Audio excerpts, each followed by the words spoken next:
शादी के वक्त रवि के पास कुछ नहीं था। रेहाना, तुमने मुझसे शादी करके एहसान किया है। मुझसे ज्यादा तो तुम कमाती हो। अरे तो क्या हुआ, एक दिन आएगा रवि कि तुम खूब पैसा कमाओगे। मुझे तुम पर पूरा विश्वास है। रवि और रेहाना खुद को स्टैंड करने के लिए पूरी मेहनत करते। रेहाना, मैं नौकरी नहीं करना चाहता हूँ। तो कोई बात नहीं, मैं नौकरी करके घर चलाती हूँ, तुम बिजनेस सेट करने की कोशिश करो। एक दिन रेहाना, तुम जानती हो, मैंने जो विज्ञापन बनाने वाली कंपनी खोली थी ना, उसे बड़ी ब्रांड का ऑफर आया है। अब हम लोगों के दिन ब्यारे न्यारे हो गए हैं। मैं जानती थी रवि कि एक दिन तुम सेटल हो जाओगे। रवि का काम अच्छा चल जाता है। एक दिन वो रेहाना से कहता है, रेहाना, अब हम लोगों का बच्चा भी हो गया है। बहुत छोटा है वो। उसका ख्याल कैसे रखेंगे हम? कैसे क्या, मैं गांव से माँ को लेकर आ जाती हूँ। नौकरी से हाफ डे ले लिया करूंगी। अभी तो वो छोटा है, स्कूल जाने तक मैं मैनेज कर लूंगी। देखो रेहाना, मैं अब अच्छा कमा रहा हूँ। तुमको नौकरी करके परेशान होने की कोई जरूरत नहीं है। अरे कैसी बात कर रहे हैं, मैं अपनी लगी लगाई नौकरी कैसे छोड़ दूं? और मैंने तो सुना है हम लोगों को कुछ ही महीनों में सरकारी नौकरी मिल जाएगी। सरकारी नौकरी में कितना कमा लोगी? उतने में तो मैं ड्राइवर रख लूंगा। रेहाना को रवि की बात का थोड़ा बुरा तो लगता है। कम से कम मेरी नौकरी की इतनी बेइज्जती मत करो। भूल गए, इसी नौकरी के बदौलत तुमने अपना बिजनेस खड़ा किया है। अरे वो तो मैं किसी के भरोसे भी कर लेता। देखो, अपने बच्चे को संभालो, घर का काम करो। अब बाहर जाती तुम अच्छी नहीं लगती हो। रेहाना रवि के कहने पर नौकरी तो छोड़ देती है, लेकिन अब बड़े से घर में उसकी कीमत किसी नौकर से कम नहीं होती। एक दिन रवि का दोस्त आता है। भाभी, हम लोग तो आपको तब से जानते हैं जब से आप लोग शादी होकर इस शहर में आए थे। आपकी बदौलत ही सारा बिजनेस खड़ा हुआ है। ये किस्मत तो आप ही की है भाभी। हाँ हाँ भाई, हमारी मेहनत तो कुछ है ही नहीं। अरे होगी, लेकिन भाभी की किस्मत के आगे कुछ नहीं। दोस्त वहां से चला जाता है, लेकिन रवि का गुस्सा सातवें आसमान में होता है। देखा कैसे बोल रहा था? अरे बिल्कुल अच्छा आदमी नहीं है ये।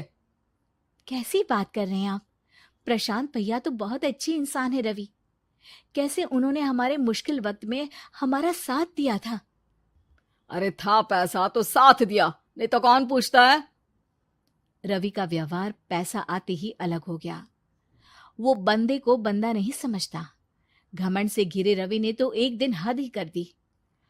रेहाना, मैं अब तुम्हारे साथ नहीं रह सकता हूँ। क्या क्या बकवास कर रहे हो रवि? क्या कहना चाहते हो? और क्यों नहीं रह सकते तुम मेरे साथ? देखो, मुझे कोई और पसंद है, और उसने साथ रहने पर बस यही शर्त रखी है कि मुझे तुम्हें तलाक देना होगा। रेहाना, जो कि एक स्वावलंबी महिला थी, उसने बिना देर किए रवि को कह दिया, कोई इश्यू नहीं, मुझे पैकिंग में 4 दिन का वक्त लगेगा, लेकिन तब तक मैं तुम्हारे साथ नहीं रहूंगी। 4 दिन के लिए तुम कहीं और शिफ्ट हो जाओ, मैं घर से निकलूंगी तो बता दूंगी।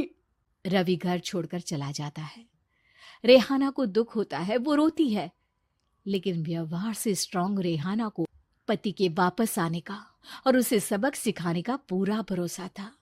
फिर एक दिन, अरे शुशिका, कब शादी करोगे तुम मुझसे? यार मैंने तो सोचा था तुम शादी से पहले मुझे विदेश लेकर जाओगे, महंगी कार दिलाओगे। अरे सब दिला दूंगा, लेकिन पहले मुझसे शादी तो कर लो।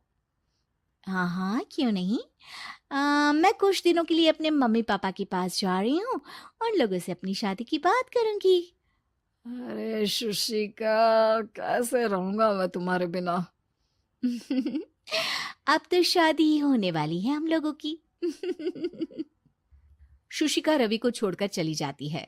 रवि घर आता है, जहां रेहाना को ना पाकर उसे सब अजीब लगता है। घर तो रेहाना के बिना कुछ नहीं है।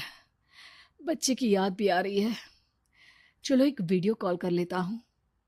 रवि रेहाना को वीडियो कॉल करता है, लेकिन रेहाना फोन नहीं उठाती। रात को सोते वक्त मन कर रहा है मुन्ने को गले लगा लूं। चलो कोई ना, शुशिका से शादी के बाद मेरे और भी बच्चे होंगे। अगले दिन रवि ऑफिस जाता है, जहां टीना खड़ी होती है।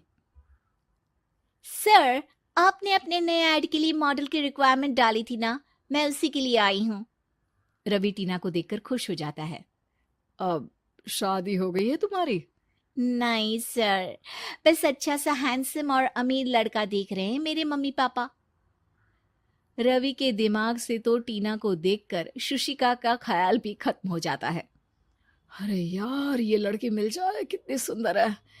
शुशिका तो इसके आगे कुछ नहीं है।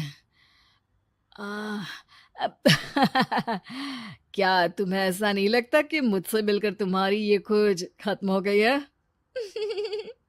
आप तो 2 बच्चों की पापा लग रहे हैं।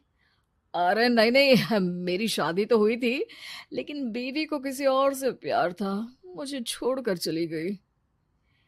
खैर, टीना की दोस्ती रवि से हो जाती है, लेकिन 1 महीने बाद शुशिका रवि के पास वापस आती है।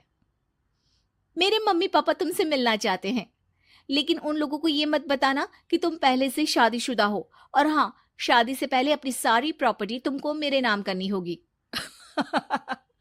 अरे पागल, अब मैं तुमसे शादी ही नहीं करना चाहता। भला ऐसी लालची औरत से कौन शादी करेगा? तभी वहां टीना आ जाती है। रवि, ये पागल सी औरत कौन है?